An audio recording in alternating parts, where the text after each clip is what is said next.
नमस्कार, आप देख रहे हैं TV9 राजस्थान। मैं हूं अम्बेश श्रीवास्तव और यह है इनसाइड स्टोरी। आज इनसाइड स्टोरी में बात करेंगे देश के गृह मंत्री अमित शाह से बांसवाड़ा डूंगरपुर के सांसद राजकुमार राउत की मुलाकात तो महज 3 मिनट की थी, लेकिन इस मुलाकात की इनसाइड कहानी क्या है वो समझेंगे अपने senior executive producer Pushkar Chauhan sir से। सर, मुलाकात हुई, उन्होंने तस्वीरें साझा करी, लेटर साझा किया, अब इनसाइड कहानी क्या है इस मुलाकात की और क्या परिवर्तन? ये 3 मिनट की मुलाकात बड़े लंबे या कहें कि बड़े दूर, बड़े मारक क्षमता वाली थी। देखिए, एक तो उन्होंने आदिवासी रेजिमेंट की बात करी जी, कि जिस तरीके से और रेजिमेंट हैं, सिख रेजिमेंट है तो आदिवासी रेजिमेंट बना है। दूसरी, उन्होंने कहा कि भील प्रदेश अब बनना चाहिए। अभी मैं आपको गिनती बता रहा हूँ। तीसरा, 2020 में डूंगरपुर मामले में नेशनल हाईवे पे धरना प्रदर्शन कर रहे थे, उसमें उनको यहाँ से राहत मिल गई है स्टेट से, क्योंकि वो नेशनल हाईवे जाम किया था कुछ मांगों को लेकर, वो अभी भी लंबे थे जी।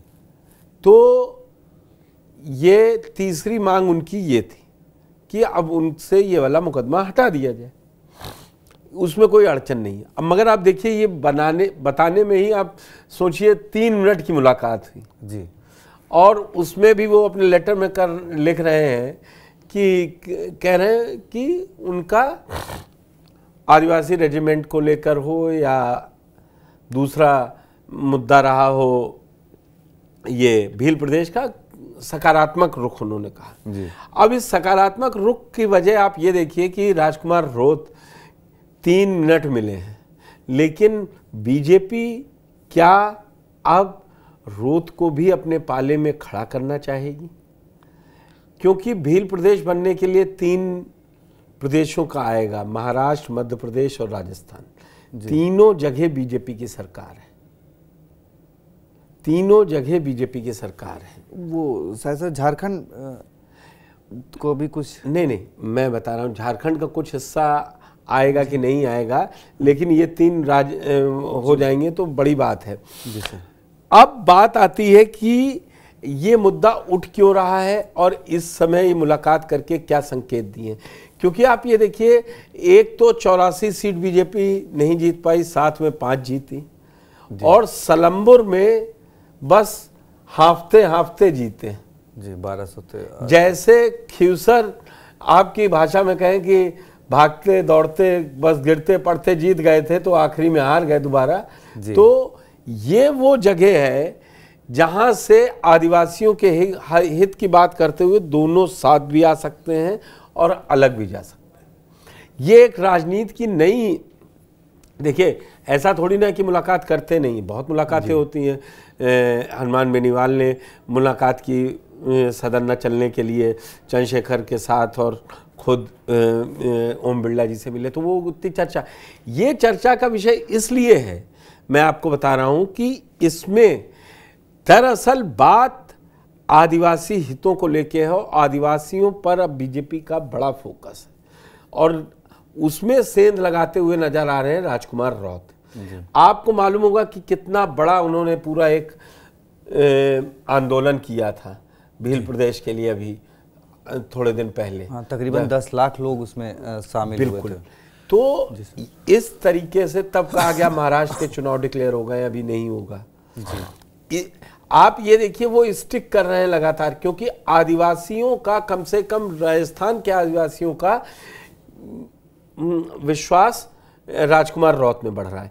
इसीलिए उन्होंने कहा कि झारखंड और कई इलाकों में आदिवासियों की ज़मीनें छीनी जा रही हैं, उस पर ध्यान दे सरकार।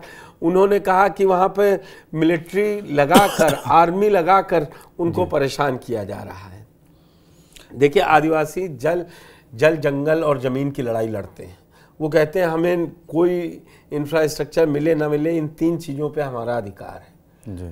तो वहाँ से वो लड़ाई होती है और यही इसीलिए आदिवासी मध्य प्रदेश हो, राजस्थान हो, महाराष्ट्र हो, इन इलाकों में, छत्तीसगढ़ हो, इन इलाकों में काफ़ी इम्पॉर्टेंट रोल अदा करते हैं। और जब ये इम्पॉर्टेंट रोल है, जीत में सरकार बनने में, तो इनको अनदेखी नहीं कर सकते। इसीलिए मुझे लगता है 3 मिनट में बस अमित शाह जी ने ये भी रह जाए कि टाइम नहीं दिया। और लेकिन आप देखेंगे आने वाले समय में राजकुमार राउत इसी को मुद्दा बनाएंगे, जब अपनी कोई सभा कर रहे होंगे कहेंगे मात्र 3 मिनट दिए थे। आप सोचिए 3 मिनट में तो राजस्थानी में बोले तो दुआ सलाम भी नहीं ले पाए।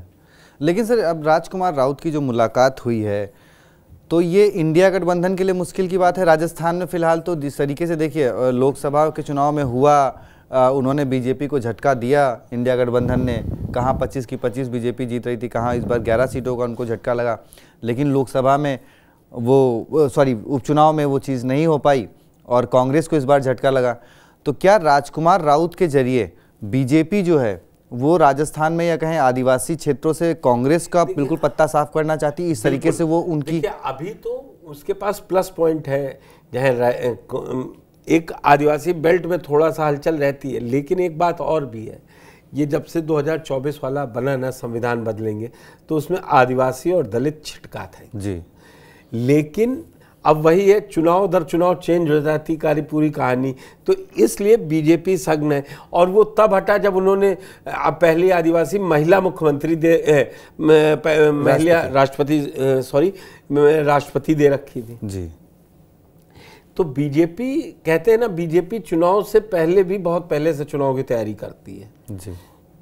और अभी राजस्थान बीजेपी में राउत को लेकर 2 तरीके की बातें हैं। राधा मोहन दास अग्रवाल प्रभारी हैं, उन्होंने क्या कहा है आपको पता ही है। वो तो राधा मोहन दास अग्रवाल हो या मदन दिलावर हो, उन्होंने तो डीएनए तक की बात कर दी बस थी। अब वहीं से कहानी है कि अब वो अमित शाह से डायरेक्ट बात कर रहे हैं कि क्या होता है जी। मुद्दे कुछ और है, पर्दे के पीछे की कहानी कुछ और है। उसको कहना चाहिए कि जो आपने पकड़ा है कि अगर राजकुमार राउत को इंडिया ब्लॉक से निकालकर अगर वो एनडीए ब्लॉक में ले आते हैं जी, तो कांग्रेस के लिए ये चिंता का विषय होना चाहिए।